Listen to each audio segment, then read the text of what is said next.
Mitos atau fakta? Mitos atau fakta? Selamat datang di Mitos atau Fakta. Silakan komen. Bismillahirrahmanirrahim. Allahumma sholli ala Sayyidina Muhammad. Bertemu lagi dengan kita semua. Sebelumnya mohon maaf, tidak ada maksud untuk menggurui.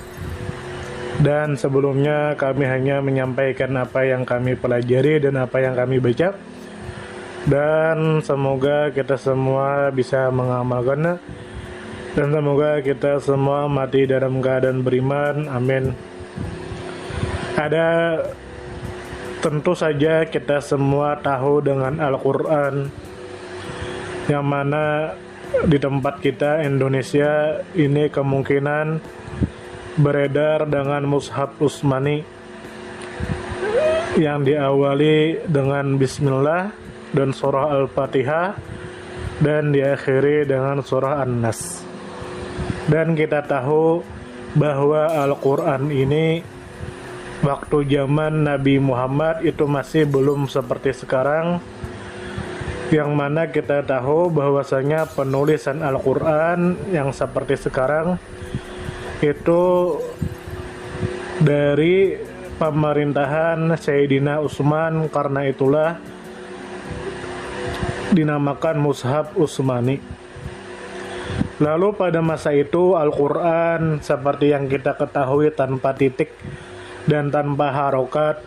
Lalu pada masa Sayyidina Ali, agama Islam sudah tersebar ke beberapa penjuru dunia, yang mana mereka ada yang tidak bisa memahami bahasa Arab, dan ada di antara mereka yang tidak bisa membaca bahasa Arab yang tanpa titik dan tanpa harokat. Lalu diperintahkanlah Abu Aswad Ad-Du'ali untuk menciptakan ilmu nahwu. Akhirnya terciptalah di zaman Sayyidina Ali titik dan harokat seperti zaman sekarang.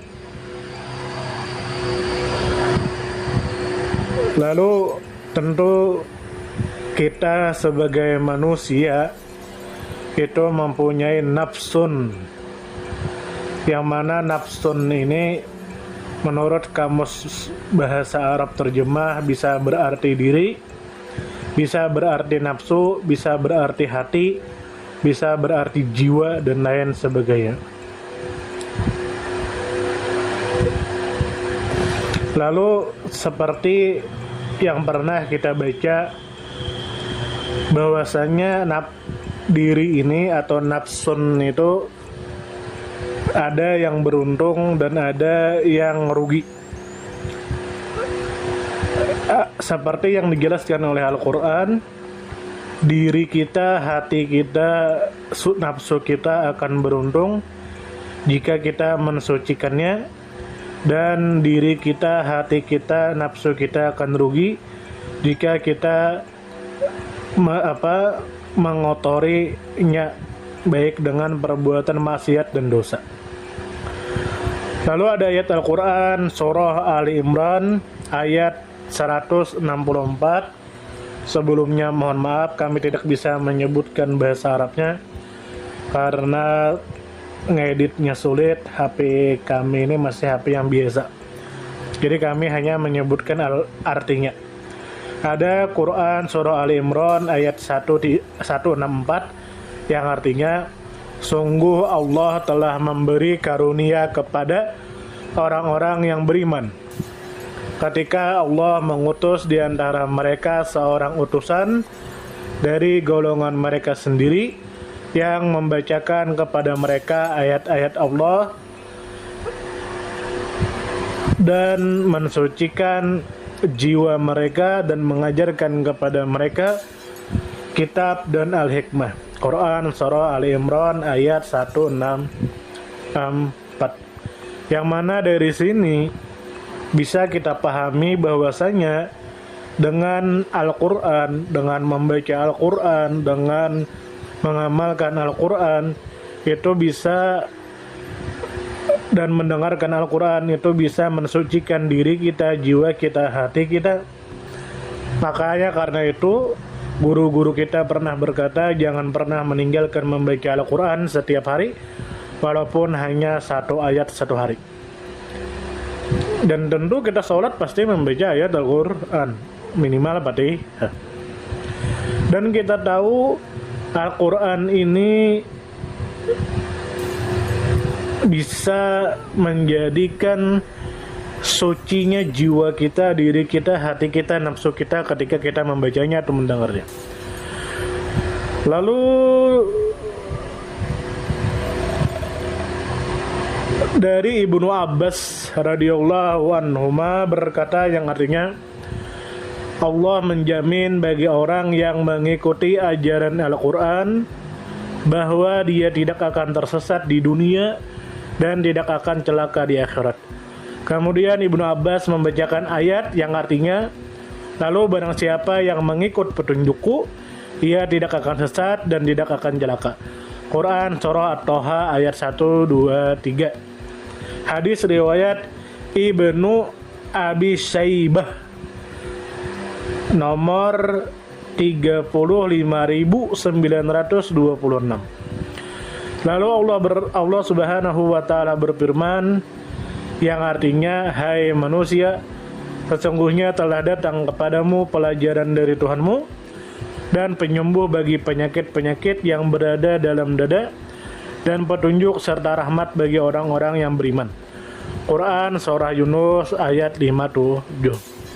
Dari sini bisa kita pahami bahwasanya Al-Quran itu bisa menjadi penyembuh bagi diri kita dari penyakit, entah penyakit yang nampak atau penyakit yang batin.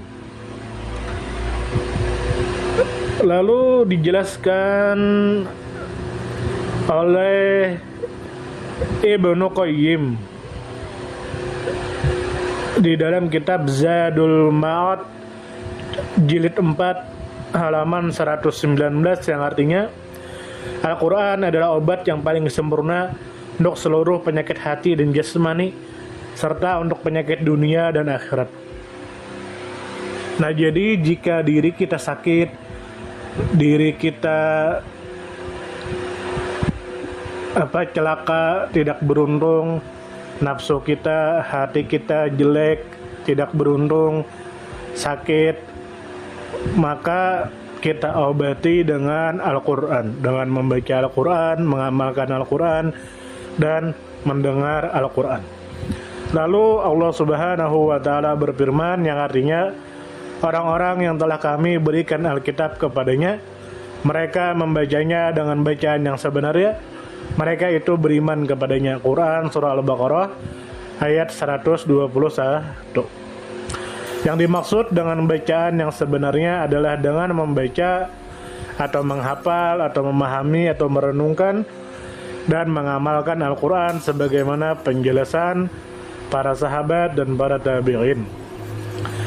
Lalu Ibnu Mas'ud berkata yang artinya, dulu orang-orang di antara kami jika mempelajari 10 ayat dari Al-Quran tidak akan berpindah ke ayat yang lainnya sampai dia memahami makna dan mengamalkannya.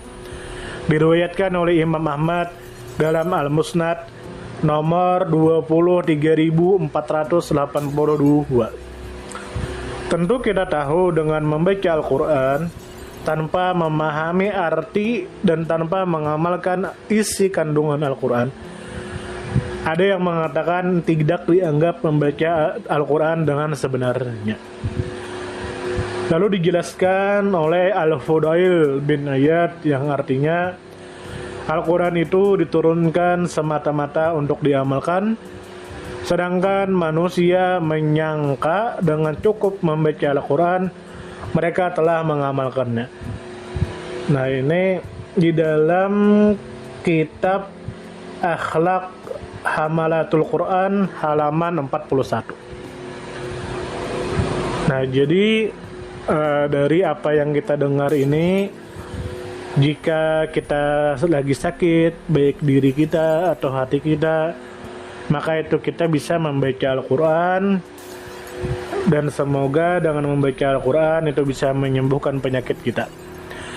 Dan begitu juga dengan jiwa kita, hati kita, diri kita, nafsu kita yang sudah rusak, yang sudah terlanjur mengajarkan dosa, yang sudah terlanjur melanggar hukum Tuhan, maka kita bertobat lalu amalkan Al-Quran, maka itu bisa menyembuhkan kerusakan yang ada pada jiwa kita, diri kita, hati kita.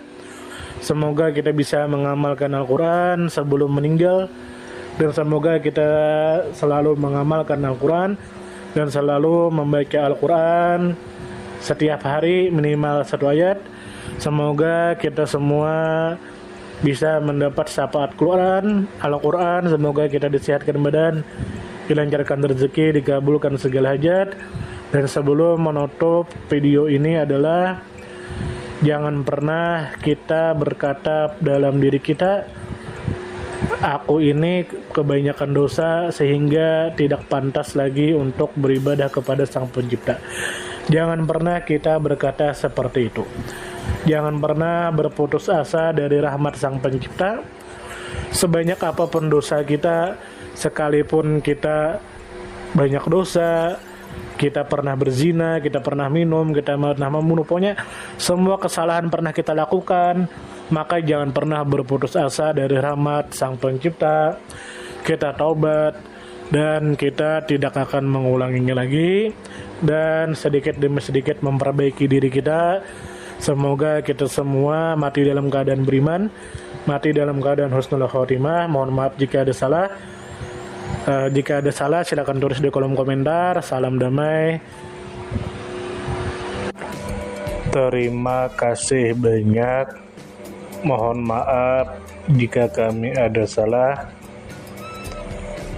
Perbedaan pendapat di kalangan umatku adalah rahmat. Kasih sayang. Terima kasih. Mohon maaf jika ada salah. Salam damai. Silakan share, komen, like, subscribe. Salam damai. Mitos atau fakta? Mitos atau fakta? Terima kasih sudah mampir di Mitos atau Fakta. Silakan komen, share, like, subscribe, bertemanlah dengan kami. Semoga kita semua disehatkan badan, dilancarkan rezeki, dikabulkan segala hajat. Semoga kita baik-baik saja, semoga kita sukses selalu. Salam damai.